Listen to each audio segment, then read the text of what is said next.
జగన్మోహన్ రెడ్డికి సవాల్ ఇచ్చిన ఏబిఎన్ రాధాకృష్ణ గారు ఎవరైతే ఉన్నారో ఆయన వీకెండ్ కామెంట్లో జగన్మోహన్ రెడ్డికి ఒక పెద్ద షాకే తగిలేటట్టు ఒక మంచి సవాల్ ఇసిరాడని చెప్పాలి.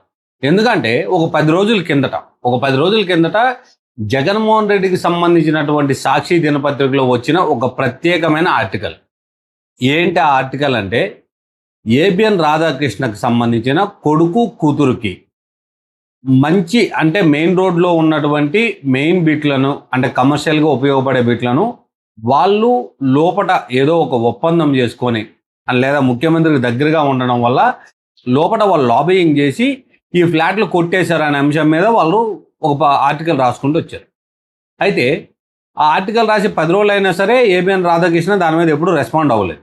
ఆర్టికల్ వచ్చిన తర్వాత మనం చేసిన వీడియోలో కూడా చెప్పాం, మళ్ళీ ఎందుకు ఆర్క్ అండ్ వీల్ కెలుక్కుంటున్నారు అని చెప్పాను. మీరు కావాలంటే ఆ వీడియో కూడా చూడొచ్చు. సో ఆ లింక్ నేను పిన్ కామెంట్లో పెడతాను. అలానే ఆ వీడియో చేసిన తర్వాత కానీ వాళ్ళు వచ్చిన ఆర్టికల్ తర్వాత కానీ ఏబిఎన్ రాధాకృష్ణ రియాక్ట్ కాలేదు. కానీ మొన్న జగన్మోహన్ రెడ్డి బెంగళూరు నుండి వచ్చిన తర్వాత ఒక ప్రెస్ మీట్ పెట్టారు. ఆ ప్రెస్ మీట్లో తాత, తండ్రి, నెక్స్ట్ బాబాయ్ సంబంధించిన హత్యల గురించి మాట్లాడడం, మళ్ళీ అదే టైంలో ఈ ఫ్లాట్ల ప్రస్తావన కూడా జగన్మోహన్ రెడ్డి గారు మాట్లాడారు. దానికి సంబంధించి నిన్న వచ్చినటువంటి వీకెండ్ బై ఆర్కే కామెంట్లో గట్టి సవాలే ఆయనకి ఇసిరాడని చెప్పారు. ఒకసారి ఆయన ఏమన్నాడు, అసలు ఇది ఎలా జరిగింది అనేది ఒకసారి చూద్దాం. ఆయన ఆర్కే గారు ఇచ్చినటువంటి కామెంట్ ఏంటి అంటే, choice is yours mister Jagan Reddy అని చెప్పి ఆర్కే గారు ప్రస్తావించారు. సో ఆయన ప్రస్తావించిన ముఖ్యమైన ఏదైతే ఫ్లాట్కి సంబంధించి ఉందో, ఎందుకంటే ఆయన కామెంట్లో ఒక 5-6 అంశాల గురించి ఉంటాయి. 5-6 అంశాల గురించి రాస్తున్నప్పుడు లాస్ట్ అంశం కింద ఈ పర్టికులర్గా ఏదైతే ఫ్లాట్ల ఇష్యూ ఉందో ఈ ఇష్యూ గురించి చెప్పడం జరిగింది. సో అందులో ఆయన చెప్తున్న అంశం ఏంటి అంటే, క్లియర్గా నువ్వు ఆరోపణలు చేయడం, నేను సమాధానం చెప్పడం కాదు, కానీ ఒక పని చేద్దాం. ఫ్లాట్ కేటాయింపులో అధికారులను నేను కానీ మా సిబ్బంది కానీ ప్రత్యక్షంగా లేదా పరోక్షంగా ప్రభావితం చేసినట్టు జగన్ అండ్ కో రుజువు చేస్తే సదరు ఫ్లాట్ని తిరుమల తిరుపతి దేవస్థానానికి విరాళంగా ఇస్తాం.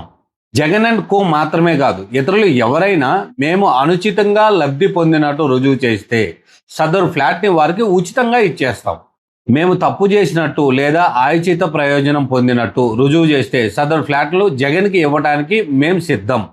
తాను చేసిన ఆరోపణలపై జగన్కు నమ్మకం ఉంటే సవాలును స్వీకరించాలి, లేదంటే మానవతా జాతి పరిణామాల క్రమంలో జగన్ వంటి వ్యక్తులు మరొకరు ఉండరని మేము భావించాల్సి ఉంటుంది. ఆయన చెప్పిన అంశం ఏంటంటే, మేము కానీ లేదా మా సిబ్బంది కానీ, అంటే ఆంధ్రజ్యోతికి సంబంధించిన సిబ్బంది కానీ లేదా రాధాకృష్ణ కానీ ఎవరి ద్వారా అయినా లాబింగ్ చేయడం కానీ లేదా ఏ ఇతర యాక్టివిటీ చేసి కానీ ఆ ఫ్లాట్లు వాళ్ళు అలా తీసుకున్నారు అని కానీ రుజువు చేయగలిగితే ఆ ఫ్లాట్లు తిరుమల తిరుపతి దేవస్థానానికి ఇచ్చేస్తాం, అంటే ఉచితంగా తిరుమల తిరుపతి దేవస్థానానికి రాసిస్తామని చెప్పారు. ఒకవేళ జగన్మోహన్ రెడ్డి కాకుండా ఇంకితరులు ఎవరైనా, అంటే బయట వాళ్ళకి ఎవరికైనా ఇలాంటి అనుమానాలు ఉంటాయి కదా, ఎందుకంటే అంత పెద్ద సంస్థ నడిపిస్తున్నటువంటి వ్యక్తి, కూటమిలో కానీ లేదా తెలుగుదేశం పార్టీకి అంత సన్నిహితంగా ఉన్నటువంటి వ్యక్తి ఇలాంటి లాబియింగ్ చేయడం సర్వసాధారణమని ఎవరైనా భావిస్తే మీరు అయినా సరే అది కానీ నిరూపించగలిగితే ఆ ఫ్లాట్లు మీకే ఇస్తాం. ఒకవేళ జగన్మోహన్ రెడ్డి కానీ ఇది నిరూపించలేకపోతే సో జగన్మోహన్ రెడ్డి అసలు ఎటువంటి నాలెడ్జ్ లేని వ్యక్తిగా అంశాన్ని మేము పరిగణిస్తాము అని చెప్పి ఆయన చెప్తున్నారు. అయితే ఇక్కడ కొన్ని విషయాలు మనం చాలా క్లియర్గా చూసుకోవాలి. మొట్టమొదటి విషయం ఏంటంటే, నిజంగానే లాబింగ్ చేయాల్సిన పరిస్థితి రాధాకృష్ణకి ఉంది అనుకుందాం. ఎందుకంటే మంచి కమర్షియల్ ఫ్లాట్లు తీసుకోవాలి లేదా రానున్న రోజుల్లో డెవలప్ అయ్యేటవి. ఎందుకంటే ఇప్పుడు ఇక్కడ వీళ్ళు చెప్పిన క్లియర్గా సాక్షిలో వచ్చినటువంటి కథనంలో క్లియర్గా ఏం రాసి ఉంది అంటే, ఏదైతే వెస్ట్ బైపాస్ ఉందో వెస్ట్ బైపాస్కి ఆనుకొని ఉన్నటువంటి 2 ఫ్లాట్లు వీళ్ళకి ఇచ్చారు అని. వీళ్ళు లాబింగ్ చేసినట్టయితే ప్రస్తుతం ఏదైతే కీ పర్సన్గా అంటే కీ పాయింట్గా ఉన్నటువంటి అమరావతికి కీ పాయింట్గా ఉన్నటువంటి ప్రాంతాలు కొన్ని ఉన్నాయి. ప్రస్తుతానికి ఆయన లాబింగ్ చేయాల్సిన పరిస్థితి కానీ ఉన్నట్టయితే అమరావతి క్యాపిటల్కి అత్యంత దగ్గరగా లేదా క్యాపిటల్ నిర్మిస్తున్న ప్లేసులు కొన్ని ఉన్నాయి. ఎగ్జాంపుల్గా వెలగపూడి కానీ తూళ్ళూరు కానీ, సో ఎలాంటి ప్రాంతాలు ఉన్నాయి కదా, ఇక్కడ తీసుకోవచ్చు కదా, వాళ్ళు ఇక్కడ లాబింగ్ చేసి తీసుకోవచ్చు కదా. ఎందుకంటే ప్రస్తుతం అక్కడ గజము 60 నుంచి 80 వేలు నడుస్తున్నట్టుగా ఒక సమాచారం. మరి అలాంటి పరిస్థితి ఉన్నప్పుడు ఎక్కడో వెస్ట్ బైపాస్ దగ్గర ఎందుకు తీసుకుంటాను నేను రాధాకృష్ణ? ఇక్కడ అమరావతి క్యాపిటల్ అయినటువంటి వెలగపూడిలో తీసుకోవడానికి ఎక్కువ అవకాశం ఉంది కదా. ఈ అవకాశాన్ని వదిలేసి లాబింగ్ చేసి అక్కడెక్కడో తీసుకోవడం ఏంటి? మరికొంతమంది విశ్లేషకులు లేదా మరికొంతమంది రాజకీయ నేతలు మాట్లాడుతున్న అంశం ఏంటంటే, అక్కడ జగన్మోహన్ రెడ్డి ఏదైతే వీళ్ళ మీద ఒక అపనింద లేదా ఒక ముద్ర వేశాడో, వీళ్ళు ఏదో లాబింగ్ చేసి ఫ్లాట్లు కొట్టేశారని చెప్పి అవి కానీ పరిశీలిస్తే చాలామంది ఫ్లాట్లు తరువాత అంటే సుమారుగా వెస్ట్ బైపాస్కి సుమారుగా ఒక 200 మీటర్ల తరువాత వీళ్ళ ఫ్లాట్లు ఉన్నాయండి. అంటే ఈ 200 మీటర్లో కూడా చాలా ఫ్లాట్లు ఉంటాయి కదా. అంటే ఇప్పుడు మరి వీళ్ళు అక్కడ వెస్ట్ బైపాస్కి ఆనుకొని ఉన్నట్టుగా లేదు కదా.